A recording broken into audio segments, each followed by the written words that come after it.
গত সপ্তাহে আমাদের যে আলোচনাটা ছিল সেটা হচ্ছে যে সাংবিধানিক প্রতিষ্ঠান নির্বাচন কমিশন থেকে শুরু করে পিএসসি, দুদক এর অ্যাপয়েন্টমেন্টটা কিভাবে হবে। আপনার ঐক্যমত্য কমিশনের সামনে যে প্রশ্নটা আসছে সকালে সেটা হচ্ছে যে সীমানা নির্ধারণ করা হয় নির্বাচনী আসন ঠিক করবার জন্য, সেটা কি পদ্ধতিতে হবে। বর্তমান যে নির্বাচন কমিশন আছে তার অধীনে একটা এক্সপার্ট কমিটি করে দিয়ে এইটা কাজটা করা হবে, না নতুন করে সীমানা নির্ধারণ করবার জন্য আলাদা একটা কমিশন করা হবে। আমরা বোধ করছি বাংলাদেশের এক্সপিরিয়েন্সে, যেটা আমরা দুদকের এক্সপিরিয়েন্স থেকে দেখেছি, যে দুদকের কার্যপরিধিতে আপনার দুইটা দায়িত্ব বলে দেওয়া আছে। যে দুদক দেখবে যে কোনো টাকা পয়সা অ্যাভয়েড করে ট্যাক্স ফাঁকি দেওয়া হয়েছে কিনা, সম্পত্তি ঘোষণা করা হয়নি। আর দ্বিতীয়ত হচ্ছে দুদকের দায়িত্ব হচ্ছে টাকা পয়সা বিদেশে অবৈধভাবে পাচার করা হচ্ছে কিনা। এখন দেখেন বাংলাদেশের আইনে দুইটা প্রতিষ্ঠানকে অলরেডি দুইটা দায়িত্ব দেওয়া আছে। যে আমাদের এনবিআর রাজস্ব বোর্ডকে বলে দেওয়া আছে যে তারা টাকা পয়সা কেউ গোপন করে ট্যাক্স ফাঁকি দিচ্ছে কিনা এটা দেখবার জন্য, এবং রাজস্ব বোর্ডের মধ্যেও একটা স্পেশালিস্ট ইউনিট আছে, গোয়েন্দা ইউনিট আছে এটা দেখবার জন্য।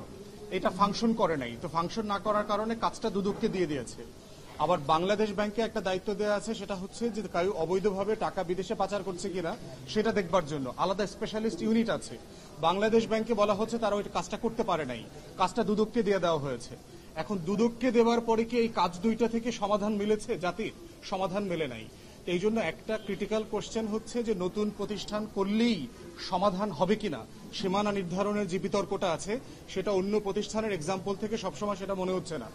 এই জন্য যেটা বাস্তবতা সেটা হচ্ছে, আপনারা জানেন গত সপ্তাহে আমাদের যে আলোচনাটা ছিল সেটা হচ্ছে যে সাংবিধানিক প্রতিষ্ঠান নির্বাচন কমিশন থেকে শুরু করে পিএসসি, দুদক এর অ্যাপয়েন্টমেন্টটা কিভাবে হবে। এই প্রশ্ন সমাধান না করে আজকের আলোচনার প্রশ্ন আসলে আমরা সমাধান করতে পারবো না। তাই আমাদের তরফ থেকে আমরা ঐক্যমত্য কমিশনকে অনুরোধ করেছি, যদি আমরা সাংবিধানিক এবং সংবিধিবদ্ধ প্রতিষ্ঠানের নিয়োগ প্রক্রিয়া নিয়ে যেই প্রস্তাবনা আছে সেটা সম্মিলিতভাবে একমত হতে পারি, তাহলে সেটা বর্তমান নির্বাচন কমিশনের অধীনেই আইন করে সংবিধানে 119 আর্টিকেলে এটা করা সম্ভব, উপকমিটি করে দিয়ে কাজটা করা সম্ভব। যদি আমরা নির্বাচন কমিশনকে সাফিসিয়েন্টলি স্ট্রং করা এবং স্বাধীন করবার আইনের ব্যাপারে সবাই একমত হতে না পারি, সেক্ষেত্রে উত্তম হবে স্বাধীন বাউন্ডারি কমিশন আলাদা করে দেওয়া, যেমনটা ভারত সহ বিভিন্ন দেশে আছে। এটা হচ্ছে আমাদের প্রস্তাবনা। ঐক্যমত্য কমিশন মনে করছেন যে এই প্রস্তাবনাটা নতুন করে রিভাইজ করা দরকার।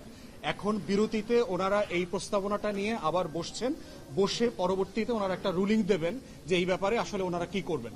ধন্যবাদ।